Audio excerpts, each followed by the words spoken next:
நண்பர்களே வணக்கம். பார்த்தீங்கன்னா நமக்கு இயற்கை விவசாயத்தை பற்றி தான் இந்த வீடியோவில் பார்க்க போகிறேன். அதாவது இயற்கை விவசாயம்னா நம்ம செலவில்லாமல் குறைந்த செலவிலேயே பண்ணணும், குறைந்த நாட்களிலேயே இடுபொருள் தயாரிக்கணும். இந்த மாதிரியான விஷயங்களை தான் என்னுடைய அனுபவத்தை நம்ம இப்போ சொல்ல போகிறோம். அதாவது பார்த்தீங்கன்னா இப்போ நம்ம நாட்டு மாட்டு சாணத்திலிருந்து தான் பாக்டீரியாவை பிரிச்செடுத்து இயற்கை விவசாயம் செய்யறோம்.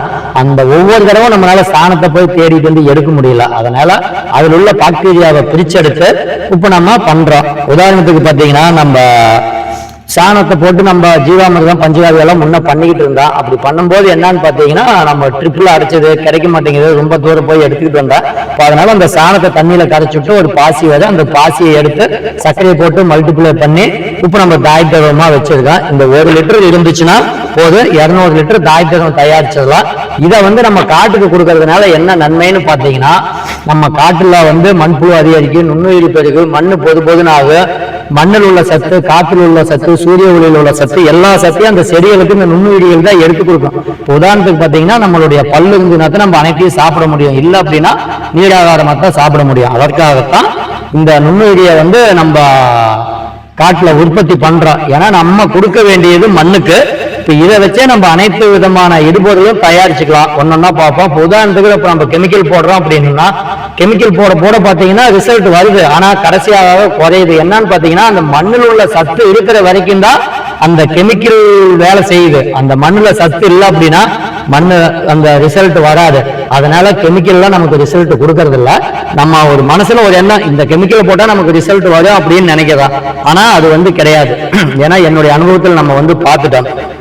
இப்போ பாத்தீங்கன்னா இதாங்க அந்த சாணப்பாசி கரிசல். இந்த 1 லிட்டரை வச்சு நம்ம அனைத்து இடுபொருளும் தயாரிச்சுக்கலாம். பாத்தீங்கன்னா என்னுடைய லோக இயற்கை விவசாயம் எங்களுடைய யூடியூப் சேனல்ல அனைத்து வீடியோவும் போட்டிருக்கோம். எப்படி இந்த சாணப்பாசி தயாரிக்கிறதுன்னு போட்டிருக்கோம். விவசாயிகளுக்கு நம்ம பயிற்சியும் கொடுக்குறோம். மண் முதல் மகசூல் வரை எந்த பயிர் வைக்கிறதுக்கு முன்னாடி என்ன பண்ணணும், மண்ணை எப்படி வளமா மாத்துறது அப்படிங்கிறது.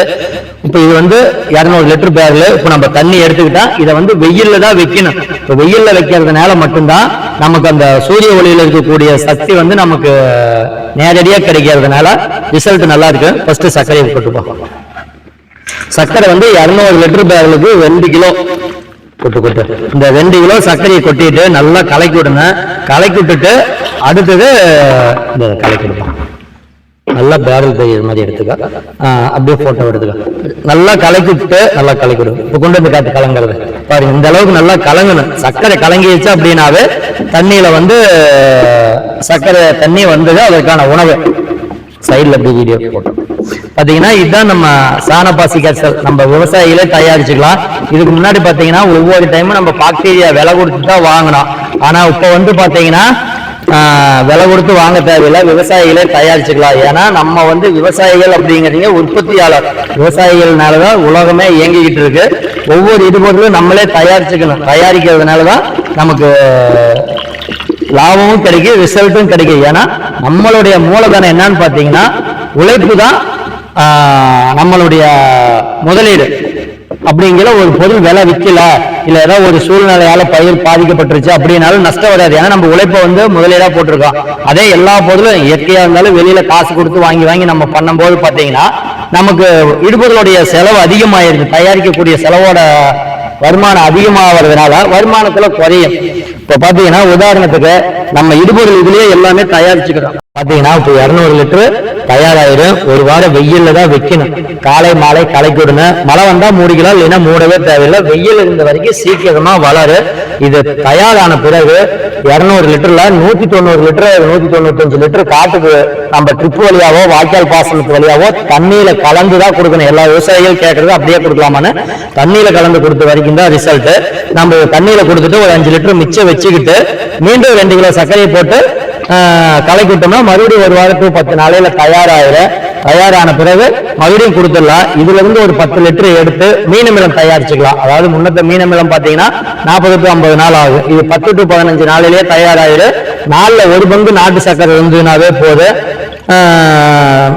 15 நாளுக்குள்ளேயே தயாராயிடும். அடுத்தது என்பிகேவை இதை வச்சே தயாரிச்சுக்கலாம். நம்ம புண்ணாக்குகள் அனைத்து விதமான புண்ணாக்குகளை வச்சு என்பிகே தயாரிச்சுக்கலாம். சாணப்பாசி கரிசல் எடுத்து ஒரு 200 லிட்டர் பேரில் ஒரு 10 லிட்டர் ஊற்றி புண்ணாக்கு 20 கிலோ போட்டு மீதி தண்ணி ஊற்றி கலக்கிட்டோம்னா ஒரே வாரத்தில் தயாராகிடும். அதையும் கொடுத்துக்கலாம். அடுத்தது பொட்டாசுமே நம்ம ஒரு கடைக்கு போய் வாங்கணுங்கிறது இல்லை. நம்ம வாழைப்பழம் ஒரு 20 கிலோ, சாணப்பாசி கரைசல் ஒரு 10 லிட்டரு, மீறி தண்ணியை ஊற்றி வெயில்ல வச்சுட்டு அப்படின்னா ஒரு 20-25 நாளையில டெய்லி கலக்கி விட்டோம்னா கரைஞ்சு பொட்டாஸ் சத்து கிடைச்சது. இதெல்லாம் ரெகுலரா மண்ணுக்கு கொடுக்க மண்ணிலேயே அந்த சத்துக்களை நிலநிறுத்திடும். அதே நம்ம கெமிக்கல் வாங்கி போடையில ஒவ்வொரு டைமும் அந்த சத்துக்கு தேவையானது அப்பப்போ நம்ம வாங்கி கொடுப்போம். ஆனா இயற்கையில கொடுக்கும்போது அந்த சத்தை அந்த பாக்டீரியா மண்ணிலேயே நிலநிறுத்து. அந்த செடிக்கு எப்ப போல தலைச்சத்து தேவையா, மணிசத்து தேவையா, இல்ல சாம்பல் சத்தா, இல்ல நுண்ணூட்டமா, எல்லாமே அந்த நுண்ணுயிரியல் மூலியமாவே செடிக்கு போயிடும். அப்ப செடிகளுக்கு எதிர்ப்பு சக்தி கிடைக்கும். மண்ணு பொதுனாவே உங்களுக்கு எல்லா விதமான பயிர்களுக்குமே இதை பயன்படுத்தலாம். அப்படி நம்ம கொடுக்கறதுனாலதான் இடுபொருள் செலவே குறையும். ஏன்னா மண்ணில் இருக்கக்கூடிய சத்து, காற்றுல இருக்கக்கூடிய சத்து, சூரிய ஒளியில் இருக்கக்கூடிய சத்து எல்லாம் செடி எடுத்து வளரும் போது நமக்கு அதிகமான மகசூல் கிடைக்கும். இப்ப பாத்தீங்கன்னா இதுக்கு முன்னாடி மக்கள்லாம் நம்ம கிட்ட நிறைய பயிற்சி கொடுக்குற பயிற்சி காரியங்களா, நான் இது மாதிரி அந்த டப்பாவில் விற்கிதுங்க 2000-3000 வாங்கி கொடுக்குறேன், இயற்கை தான் அப்படின்னா அது இயற்கை தான், ஒன்றும் தவறு இல்லை. அது உங்களுக்கு அதிகமான செலவு அதிகமாக ஆயிடும். அதிகமாகும் போது நமக்கு விலை விற்கல, ஏதாவது ஒரு ப்ராப்ளம் ஆயிடுச்சுன்னா நமக்கு நஷ்டம் ஏற்பட்டுரு. அதனால ஜப்பான் ப்ராடக்ட், இது அமெரிக்கா, இது லண்டன் அப்படின்னு சொல்லி ஒவ்வொரு பாட்டிலையும் ஒவ்வொரு ஸ்டிக்கரை ஒட்டி விற்பாங்க. அது எல்லாம் நம்ம நாட்டுல இருந்து வெளியில போனது திருப்பி நமக்கு ரிட்டர்ன் கொடுக்குறாங்க. நம்ம அது பளிச்சுன்னு இருக்கிறதுனால விலை கொடுத்து வாங்குறோம். அதை விட ரிசல்ட் நம்ம இயற்கையா பண்றதுல தான் நிரந்தரமா கிடைக்கும். அதனால மக்கள் ஈஸியான முறையில செலவே இல்லாம இயற்கை விவசாயம் பண்ணினா மட்டும்தான் பாத்தீங்கன்னா இப்ப என்னுடைய அனுபவத்தை விவசாயிகளுக்கு பயிற்சியா சொல்லி கொடுக்குறேன். மண் முதல் மகசூல் வரை பயிற்சிக்கு வரணும்னு நினைக்கிறவங்க முன்பதிவு அவசியம். பயிற்சி கட்டின ஒரு நபருக்கு நம்ம 500 ரூபாய் வாங்குறோம். பயிற்சியில கலந்துக்கணும்னு நினைக்கிறீங்க 97 87 155 461 போன் பண்ணுங்க.